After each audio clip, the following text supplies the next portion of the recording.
有个客户说，他家洗衣机一打开过后，这个灯全部在闪，不能调节。我们去看看是什么原因。已经到了，就是这个洗衣机是个海尔的小神童，直接开机试一下。你们看，打开过后，这个灯就一直在闪，所有按键不起作用，没有反应了，只能开关。你看，如果快速按的话，会转动一下，然后这个灯就闪。啊，其实像这个海尔洗衣机啊，出现这个问题还是比较多的。那一般呢，只有2个原因啊。我们直接把这个盖子给它拆开，插头先拔掉。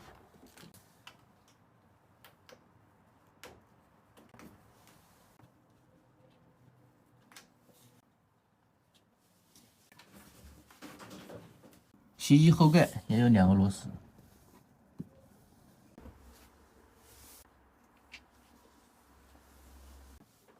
然后这个盖子就可以直接贴上来了。打开里面就这样子的。像这个下面不用管，刚刚说了2个原因，第一个就是这个电脑板损坏了，就是这个控制面板；第二个就是里面的一个水位传感器损坏了，基本上也就这2个原因。但是大部分都是这个水位传感器有问题，所以说我们直接把这个拆出来看看。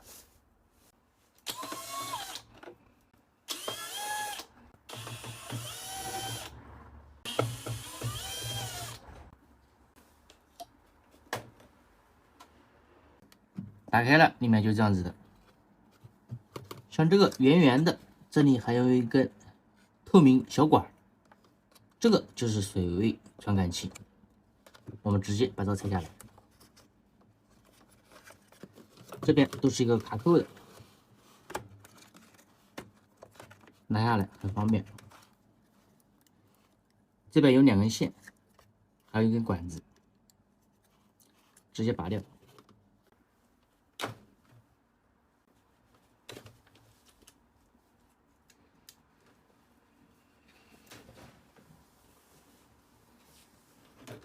拿下来就这样子的啊。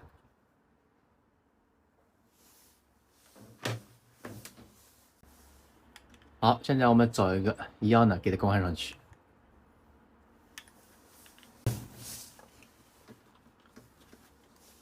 直接把这2根线插上去就行了。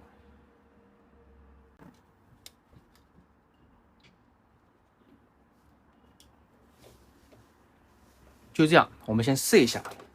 这管子先不用接，插电，开机。你们看，不跳不闪了，是吧？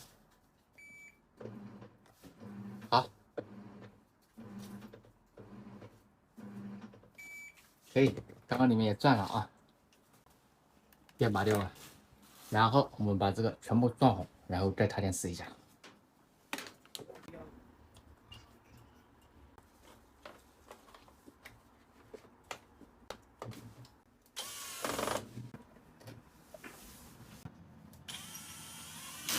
撞好了，再来试一下。